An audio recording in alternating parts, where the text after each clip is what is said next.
zaman Nabi Muhammad SAW ada seorang lelaki yang gak pernah mau gabung dengan para sahabat, apalagi mendekat kepada Nabi, paling anti dia. Laki-laki ini namanya adalah Ibnu Sayyad. Posturnya, bentuknya mirip dengan Dajjal, dan dia memiliki kemampuan yang orang biasa tidak punya.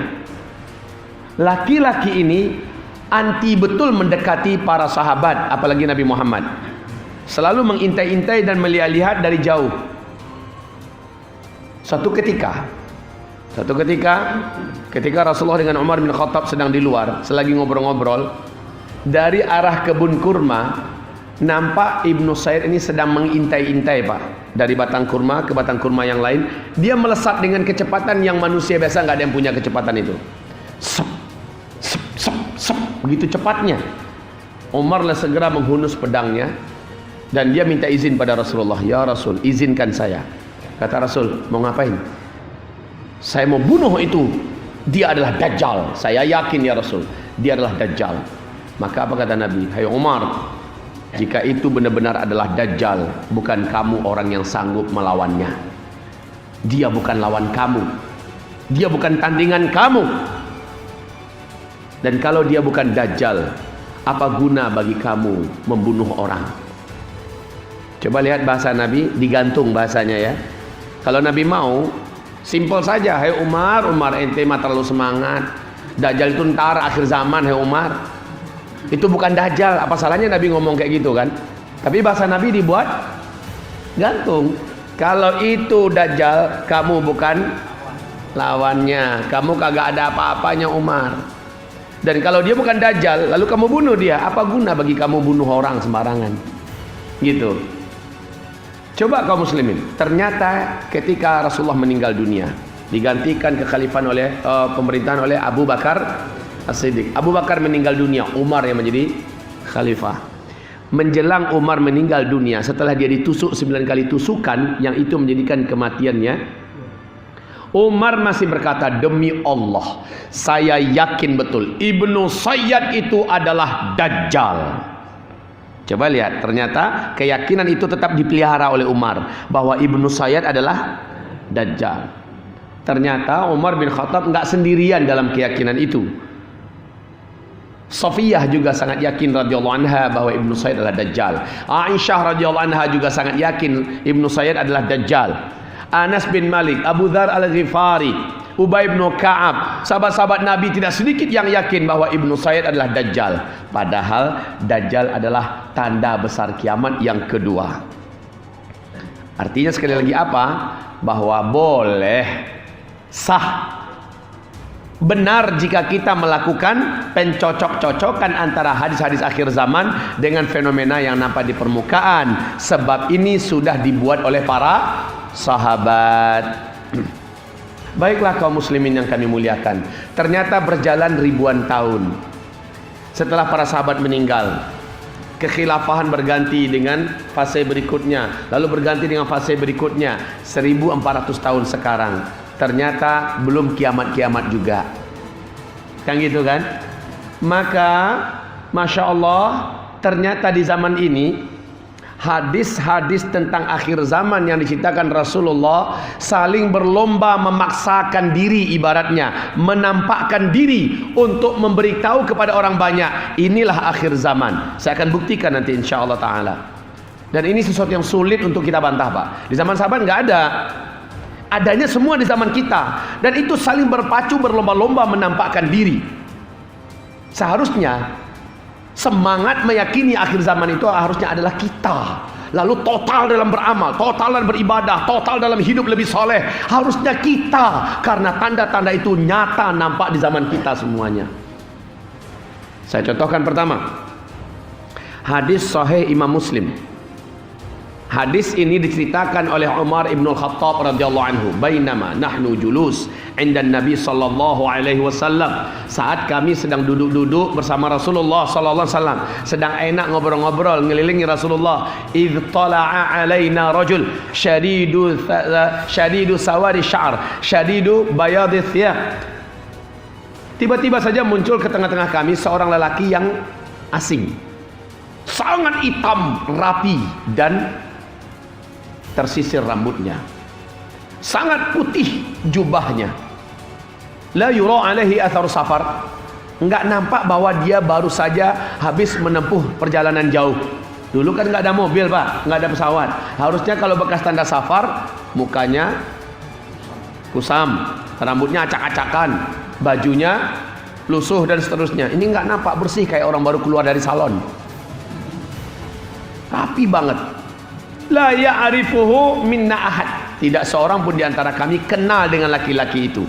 Sangat pede betul gayanya, langsung duduk tepat di depan Nabi sallallahu alaihi wasallam. Fajalasa ila Nabi sallallahu alaihi wasallam, dia duduk di tepat di depan Nabi. Fa asnada rukbatayhi ila rukbatayhi, kedua lututnya dia adu dengan kedua lutut Nabi. Wa wada'a kaffayhi ala fakhidhayhi, kedua telapak tangannya dia letakkan di atas kedua paha Nabi Muhammad sallallahu alaihi wasallam. Faqal, langsung to the point. Enggak pakai babi bu Pak, enggak pakai introduce, my name is, enggak perlu. Dia langsung saja ngomong, ya Muhammad, akhbirni anil Islam. Muhammad, Islam itu apaan sih?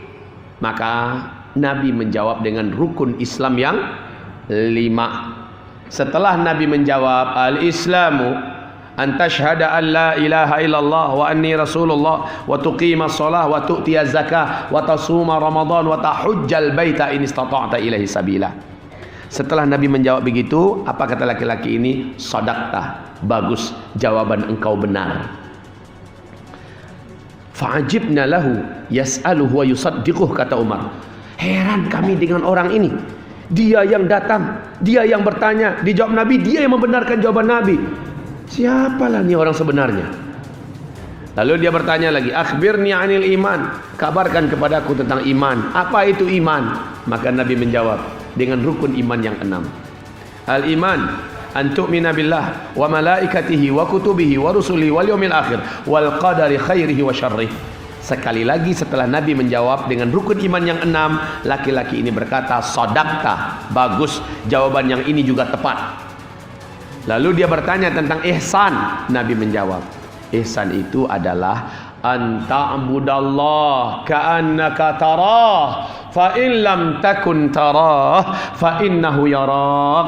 Ihsan itu adalah engkau di dalam hidup ini menyembah Allah sementara engkau merasa langsung sedang melihat Allah. Tukang Pak kalau lagi kerja membangun, tukang bangunan lagi kerja, ada bos majikan yang rumahnya sedang dibangun di situ. Si tukang melihat bahwa bosnya sedang perhatikan, dan dia juga bisa melihat si bosnya. Kira-kira menurut Bapak Ibu, maksimal nggak si tukang memperlihatkan kerjaan yang terbaik? Maksimal. Itu disebut dengan ihsan. Kalau engkau dalam hidup ini bisa menyembah Allah dalam hidup ini, sementara engkau yakin engkau seolah sedang melihat Allah, maka engkau sedang ada di puncak ihsan. Fa in lam takun tarahu fa innahu yarak. Minimal jika engkau belum sampai ke level itu, engkau hidup menyembah Allah subhanahu wa ta'ala di kehidupan dunia ini, sementara engkau merasa sangat yakin Allah sedang terus melihat kepadamu. Ini level ihsan yang standar. Setelah menjawab demikian, laki-laki ini bertanya, mata sa'ah, hai Muhammad, kapan kiamat akan terjadi? Kemana-mana engkau cerita kiamat sudah dekat, kiamat sudah dekat, sehingga semua kami yakin kiamat itu seolah akan terjadi di zaman kami. Tahun berapa sih? Bulan berapa? Tolong exactly-nya itu kapan? Nabi berkata, minta maaf, mal mas'ulu anha bi'a'lama minas sa'il. Untuk pertanyaan yang satu ini, orang yang ditanya tidaklah lebih tahu daripada orang yang bertanya. Panjenengan mungkin lebih tahu kapan, tapi saya nggak tahu. Oh, mulai para sahabat paham, memang ini bukan orang biasa. Lalu dia bertanya lagi, akhbirni an amaratiha.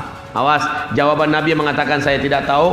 Ini adalah akidah kita semua, akidah ahlus sunnah wal jamaah sampai hari kiamat, bahwa tidak ada selain Allah di langit dan di bumi seorang pun makhluk yang tahu kapan kiamat akan terjadi. Jadi ramalan-ramalan kiamat, penyebutan tahun kiamat dan sejenisnya wajib ditolak mentah-mentah. Kalau ada yang ngaku tahu kiamat akan terjadi tahun berapa, bulan berapa, maka ini orang wajib didustakan. Walaupun jenggotnya dari sini sampai ke Mekah panjangnya. Wajib didustakan. Karena Allah sudah kunci.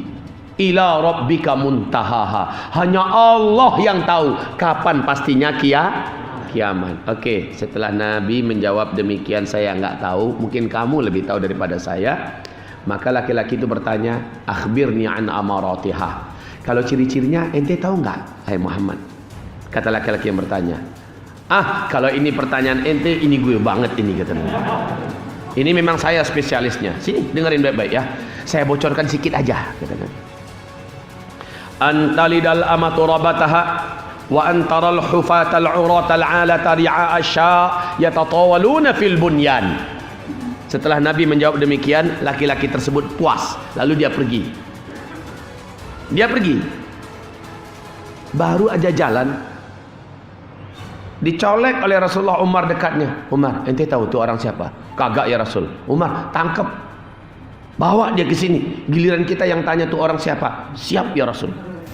Maka segera Umar dengan langkahnya yang sigap.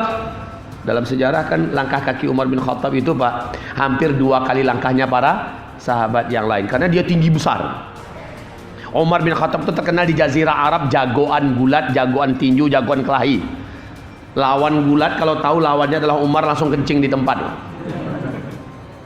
Nah Umar ini kata para sahabat dalam sejarah, kalau dia naik ke atas seekor kuda perang yang sudah dewasa, bukan kuda poni. Kedua kaki Umar tidak diletakkan di atas tirap, di atas besi tempat meletakkan kaki, nggak usah diletakkan. Maka kudanya jalan. Kedua ujung kaki Umar bin Khattab ini bisa membuat 2 garis di jalan.